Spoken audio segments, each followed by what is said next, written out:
I was talking to somebody recently, and they announced to me that they had never in their life heard a sermon. And I said, that's just a lie.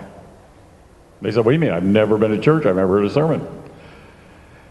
And I said, no, you hear or are exposed to roughly 3,000 sermons a day. Seth Godin has actually done the computation and has proven that the average person in the course of a day's journey in life is exposed to 3,000 advertising messages. And each one is a, guess what? Sermon. Each one is an attempt, and many, as we've been learning in this series, without words, to communicate a message. And most often that message is in the form of a metaphor that carries with it a story, just like the Nike swoosh. And you get the whole thing in one image. Now the series that I've been with you has been on the whole thing has really been on the power of story, but it's the attempt to challenge the church today to begin to speak the language of the culture. And this culture does not communicate in words. Advertisers don't spend billions of dollars a year to give you words.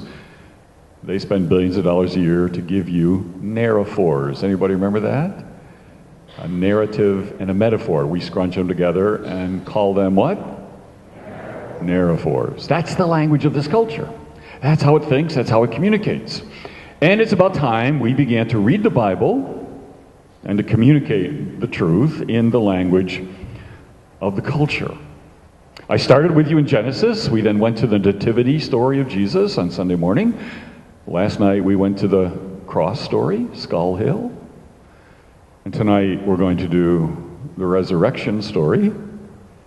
And then tomorrow night we're going to end in Revelation. So we began in Genesis and we're going to end in Revelation. But we're approaching the Bible as, remember, one story. The greatest story, what? Ever told. The problem is it's never told as one story. Now this is important because one of the biggest challenges we have in the church today is I believe we are in the midst of an identity crisis. We do not know who we are. And no one is suffering from this worse than Protestantism.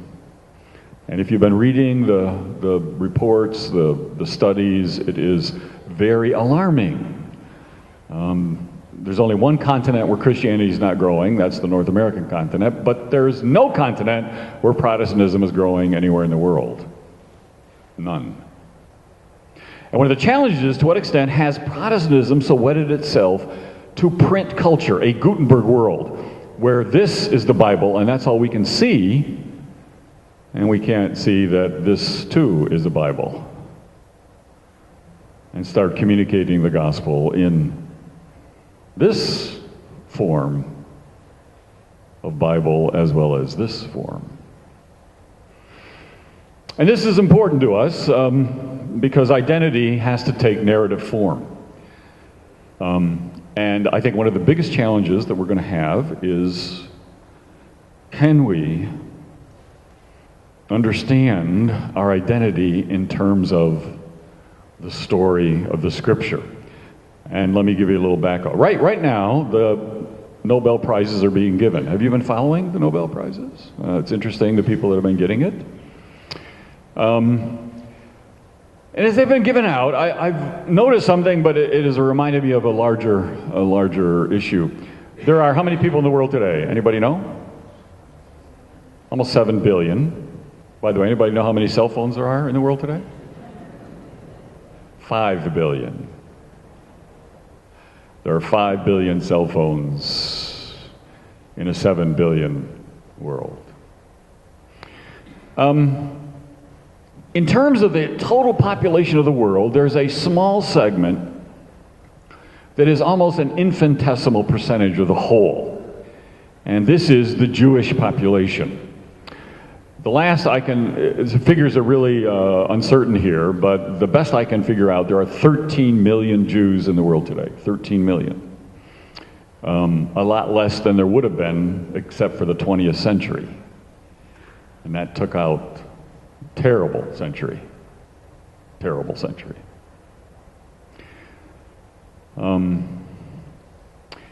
Now, in terms of the 7 billion, anybody here math? What's 13 million out of 7 billion? What percentage? It's less than 1%, isn't it? I mean, it's a very small percentage. So, percentage-wise, the Jews have a very small place in terms of the world's population. But let's look at something else. Let's look at the percentage of Nobel Prizes. Let's look at the percentage of Pulitzer Prizes.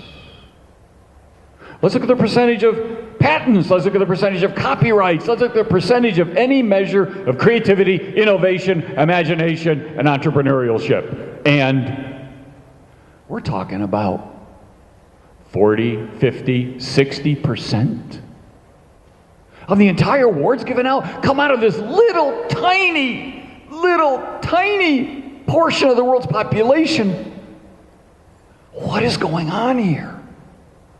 How can such an infinitesimally small percentage of the world's population be so responsible for its progress, its advancement, its creativity, its imagination, its innovation? Well, scholars have studied this. And everybody that has looked at this little fact of history has come back with the same answer. And they all come back with this three-word answer. Repeat after me. Jewish collective memory. Can you say that? Jewish collective memory. Anybody know what that is? The secret of the incredible impact of this very small segment of the world's population is this. Where is the highest and most sacred ritual of the Jewish religion? Where does it take place? In a synagogue? In a temple? In the home. Where in the home? At a table. And what do they do at the table in the home? Who presides over it? The father. And what is the most sacred ritual in the home at that table presided over by the father? What does he do? He tells the story. From day one, a Jewish child is told the story. But here's the religious requirement of Judaism. Remember, Jesus was a Jew? Y'all know Jesus was not a Christian, right? Christianity is what we did to Jesus. Okay? Jesus was a Jew. And from day one, a Jewish child sits around that table, and this is a religious requirement of Judaism. That when you learn the story, you don't learn it as something that happened to the ancestors. Remember, it's Jewish, what's the phrase? Collective memory. It's not something that happened to Moses. It's not something that happened to Abram. It's something that happened to you. And unless you can put your feet in Abraham's sandals, unless you can put your feet in Moses' shoes, unless you can look with Moses and Pharaoh's eyes and say, let my people go, it hasn't become a religious ritual yet. You see, from day one, every Jewish child is given what's the word? Identity. They are told, oh, go out in the world and find yourself. Do you know the amount of developmental tasks that we involve our children in, and just find out who you are. You just go out there. And of course, all these commercials, these 3,000 commercial days, are really eager to tell us, build your identity on this refrigerator, build your identity on this car, build your identity on this brand. We have got the story for you. A Jewish child is born and inherits an identity from day one. And even more than that, they're told to question the story. It's not just take the story and don't question it.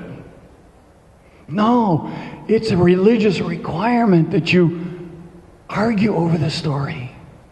You get the story to push back. You debate with the story. You question the story.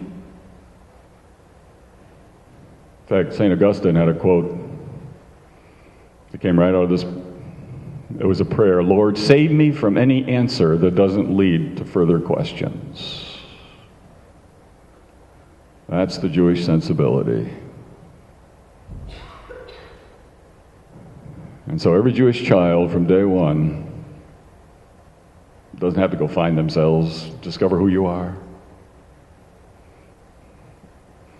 And all that developmental task work of discovering who you are can be spent in creative, more entrepreneurial, more innovative endeavors. It's called Jewish what? Sisters and brothers, Christians need to be more Jewish. We aren't Jewish enough.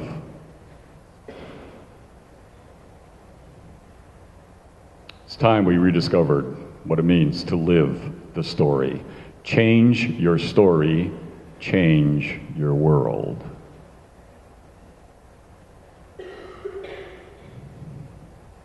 The power is in the story. And we have the greatest story never told. The story of Jesus.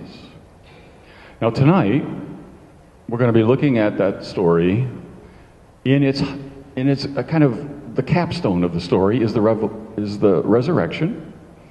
And so what I want you to do, I want you to take out your pew Bibles or your home Bibles, whatever you have, and I want you to turn with me to John 20. And what I'm going to do is I'm going to kind of help you, show you a little bit tonight, more than I've done before, how you can read the Bible in this narraphoric way. In other words, you're reading the Bible, not trying to drag out of it points and principles, but you're reading the Bible, trying to understand and receive the power of these metaphors and the power of the story itself. So, John 20, the great resurrection text. And who's got it? Have we found it? Do you all have it? Okay. You got, yay, I love this. What's your name? James? James has it on his digital Bible. I don't say iPhone. Apple's a cult.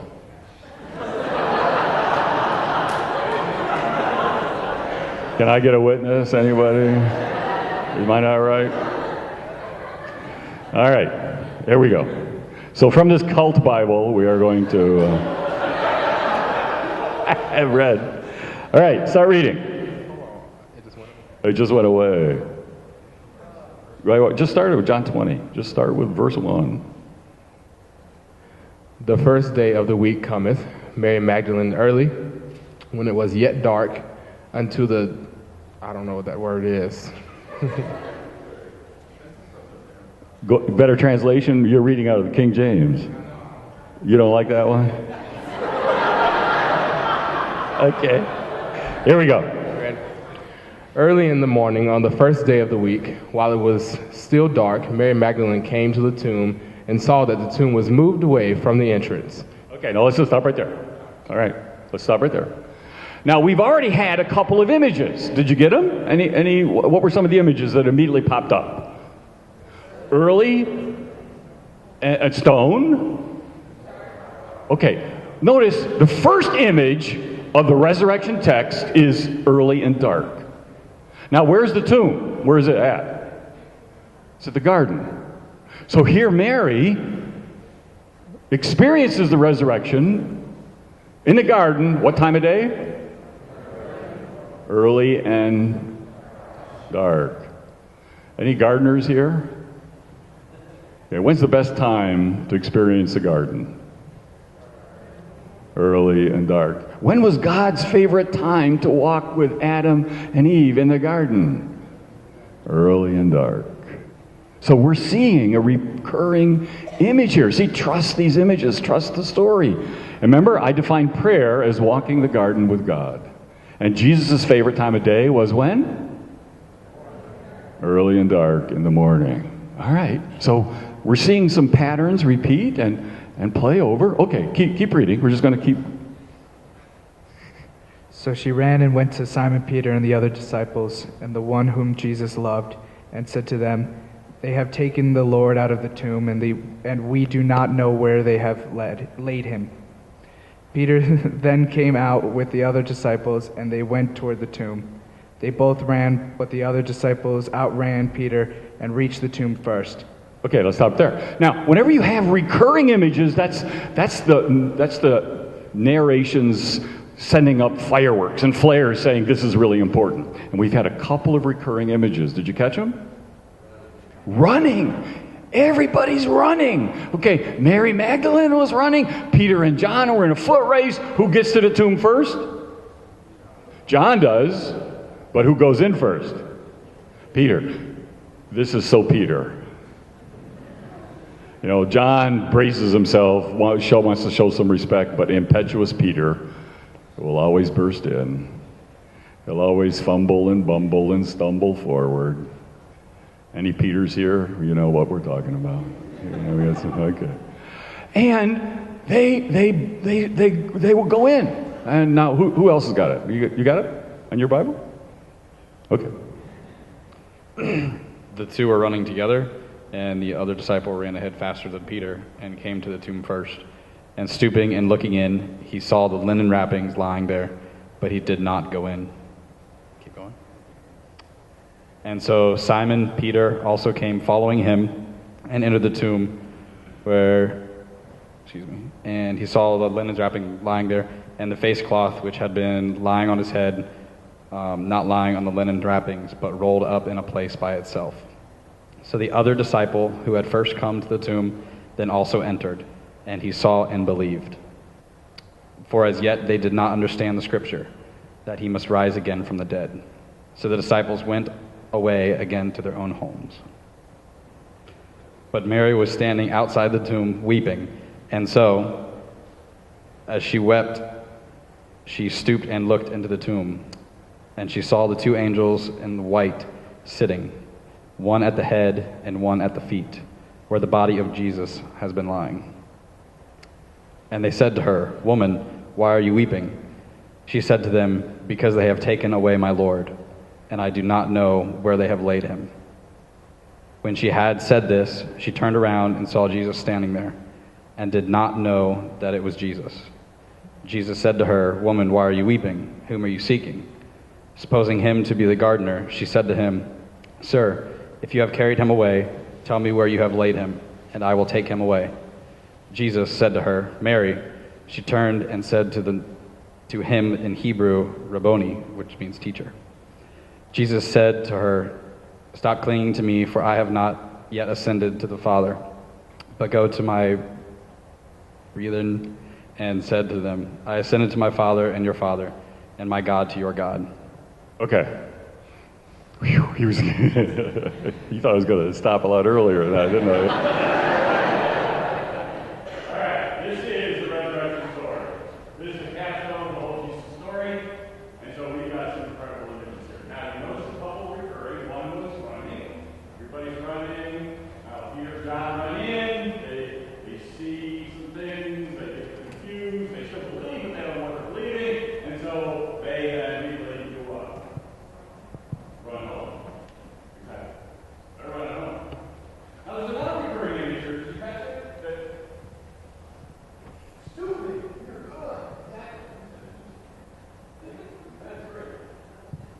Okay, we're going to try this one.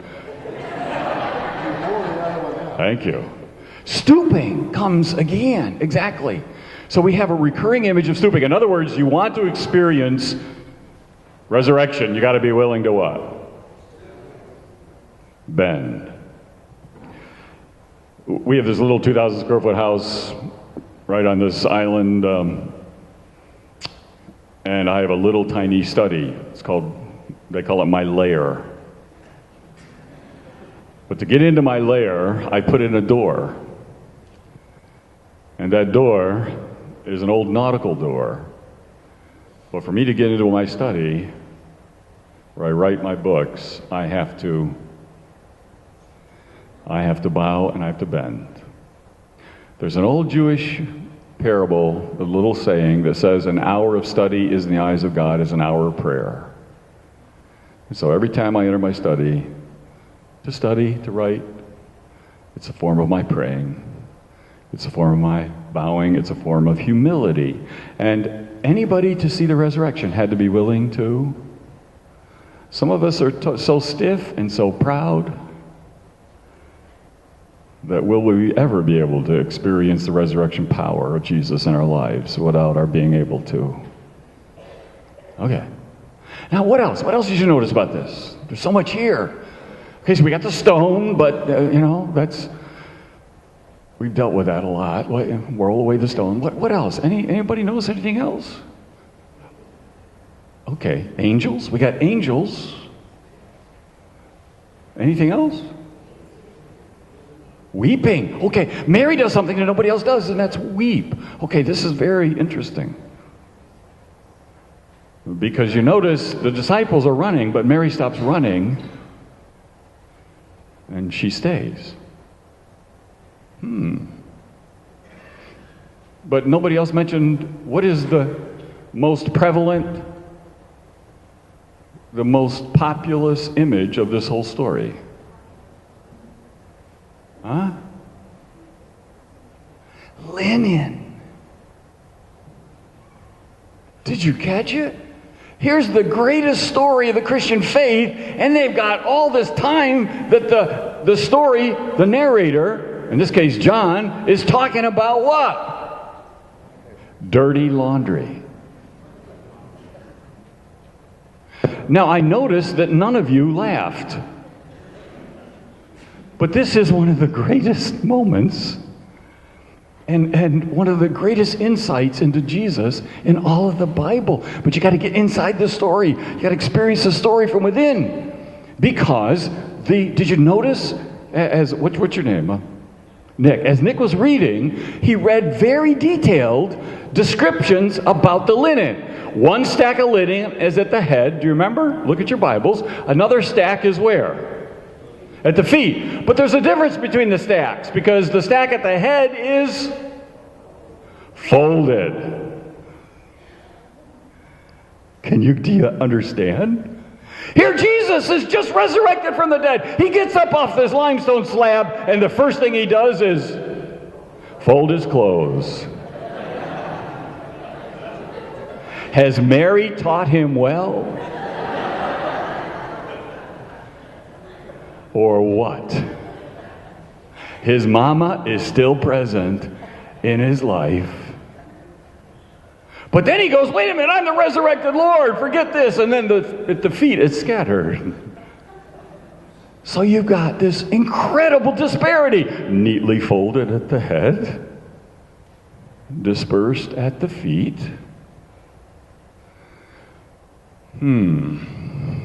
But they run home. They're in confusion now. They believe it. They run home. They don't even know what they're believing because they're all messed up. But Mary goes in. She bends down. She goes in. And what does she see? 2 angels. Where are those 2 angels? At the head and the feet. Wait a minute.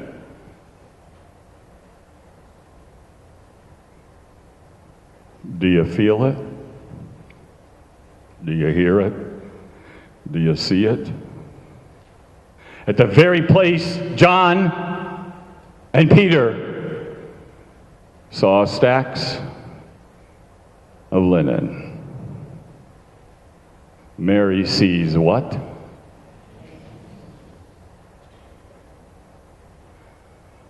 So what dirty laundry you looking at that's really angels unawares?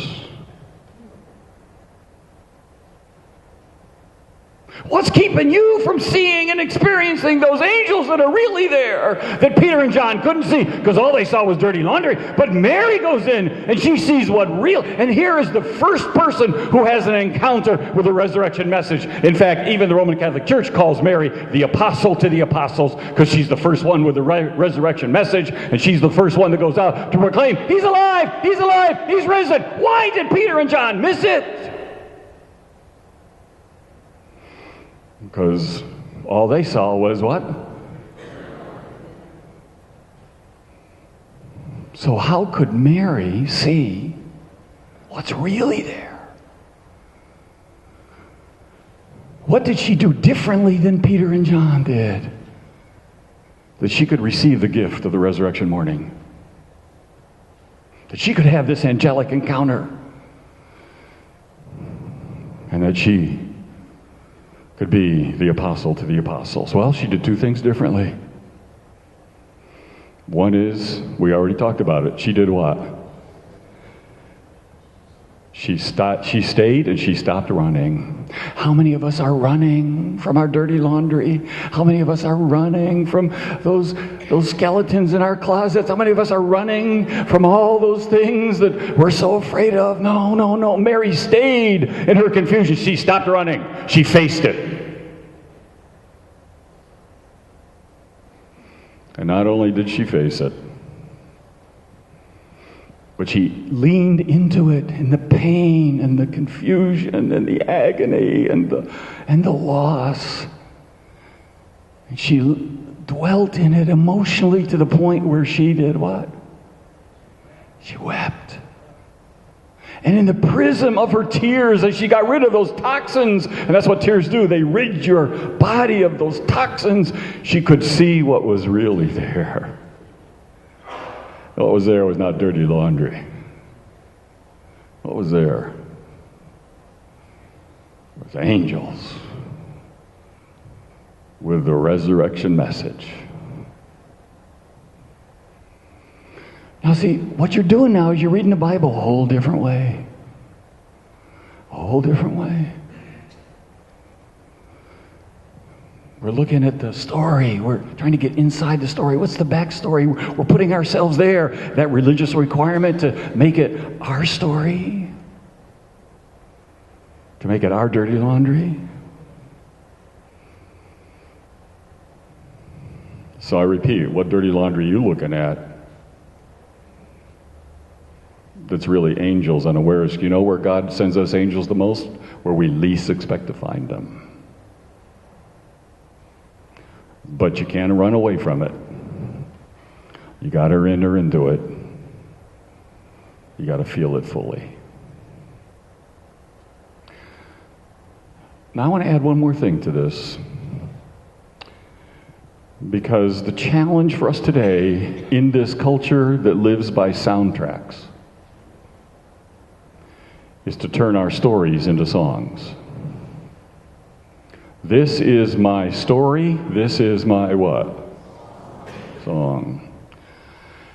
And I want to come back to where I began and argue that maybe humans are the ones that are created to sing, because I believe, well, let me give you a little superstring physics. You didn't think you were coming tonight to get superstring physics, did you?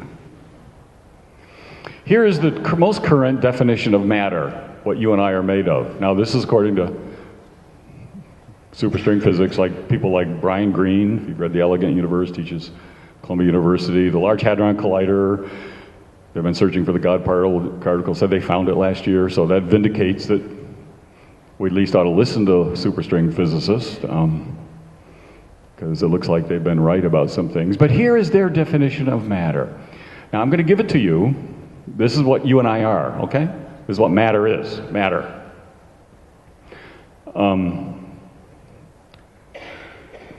And some of you, if you really get it, if you want to hoot and holler and do somersaults, feel free. If you don't, I'll work with you until you do. Because here is their definition of matter. This is what you and I are. This is what God created when God created you and me. You ready? Vibrating strings of energy. Well, I got a lot more work here. Now, that's one school. Another school says, no, they're not strings, they're threads. So you got the string school. You know, these physicists, they're like this, you know. Freud called it the narcissism of small differences, you know, but we got the string school. Then we got the thread school. And then another one says, no, it's loops. It's vibrating loops of energy. So we got the loop school. And then we got all sorts of debate about how many dimensions to each one of those strings. And Brian Greene says, well, there's at least 10, 11, or maybe 26. Which is his way of saying what? You have no idea. But there's more than 3. You get it. We are living in a 3-dimensional mindset when we got people telling us, no, there's 10, 11, or maybe 26 different dimensions to matter. But let's bring this back a little bit of how we turn story into song. Because what has superstring physicists just told us? You see, vibrating strings of energy. Where's the matter to matter? Vibrating strings of what? Energy. Wait a minute. Anything that vibrates gives off frequencies. And frequencies create sound. So here we have superstring physicists telling us that here's what you and I are. You and I are music. You and I are a string instrument that is made and created to give off sound. And sound has power. You don't think sound has power? My brother's wife, my Presbyterian brother that I've been telling some of you about, remember? I said he married well. He married this opera diva. And when she sang around the world, and she did a lot of stuff for Levine and went on tour around the world, but she would have problems sometimes as she was rehearsing in her hotel room.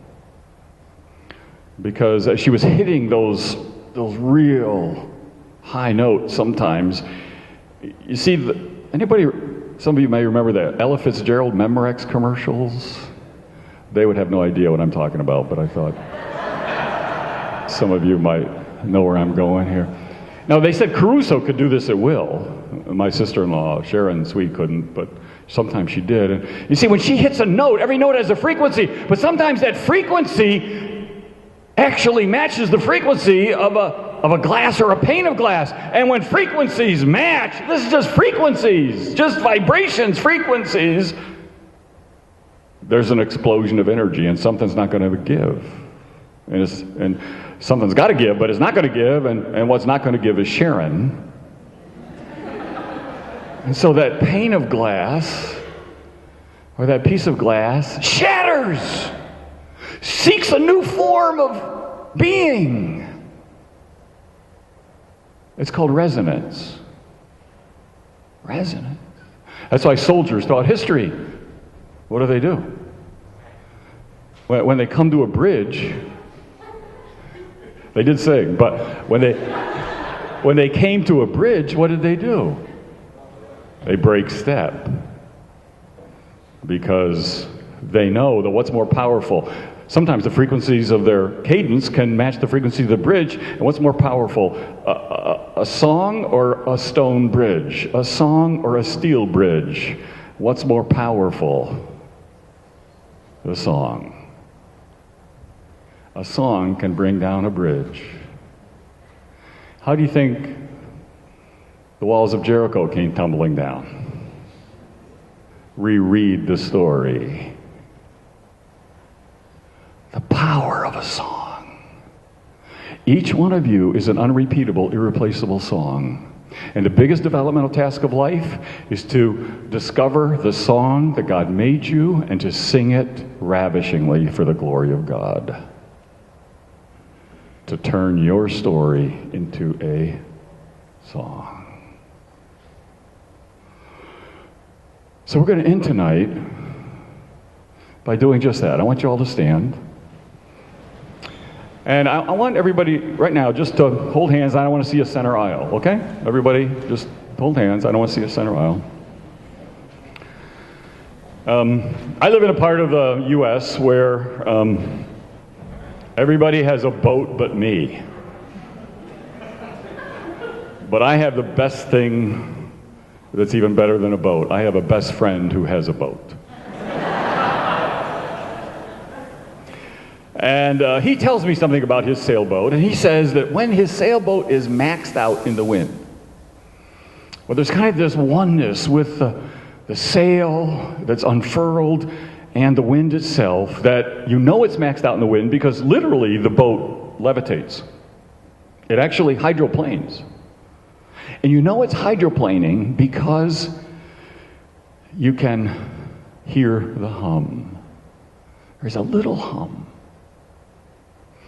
And what I want to do tonight, I want to end my time with you by having us unfurl our soul's sails in the Spirit of God. I just want us to max out in the wind of God's Spirit tonight. And I want us to inhabit this reality that we have a story that needs to become a song. And we need to sing it for the glory of God. And we need to understand that our stories are different. And this is why I love what you all are doing tonight, singing in harmony and parts. What Eric Whitaker had to bring back because everybody else kind of threw it aside. But to sing in harmony, realizing that we all don't have to sing the same notes, we all don't have to sing the same words. Sometimes we don't even sing in the same beat. And a few times we're not even on the same page, but we can be singing the same song to Jesus. I call it harmonious difference. Can you all say that? And that's because we've all tuned our vibrating strings of energy to God's tuning fork to the eternal, God's perfect pitch. And his name is Jesus the Christ. And if we tune our lives to him, we can sing in this harmonious difference. And we can resonate with God's Spirit to the point where we can even do impossible things, even levitate and hear the hum.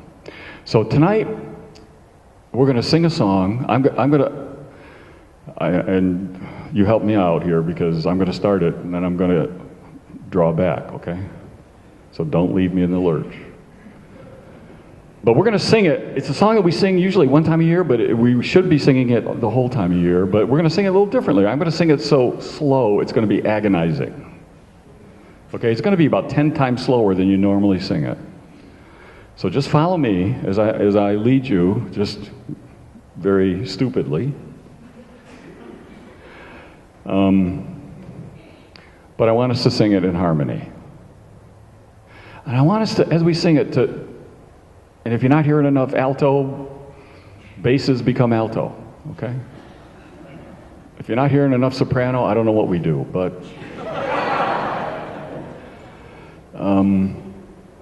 I want us just to unfurl our hearts tonight and our souls in this reality of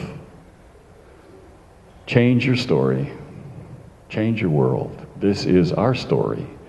Can we turn our story into a song? And let's go. Joy to the world, the Lord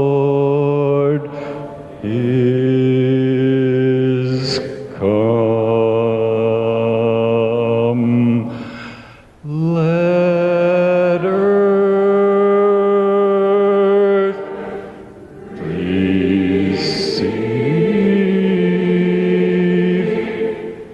her King.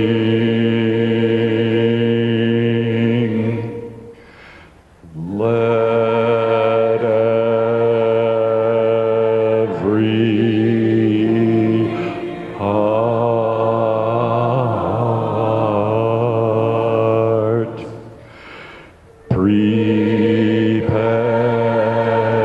prepare him room.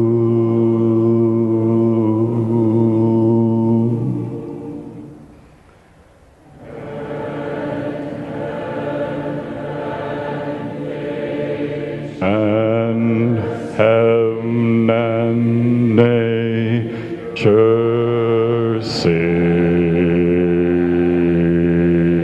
and heaven and nature sing,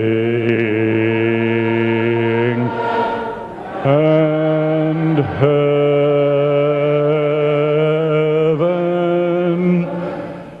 and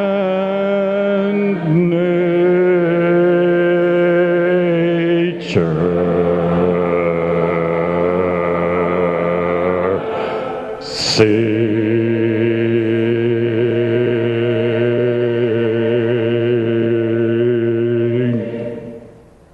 And all God's people said,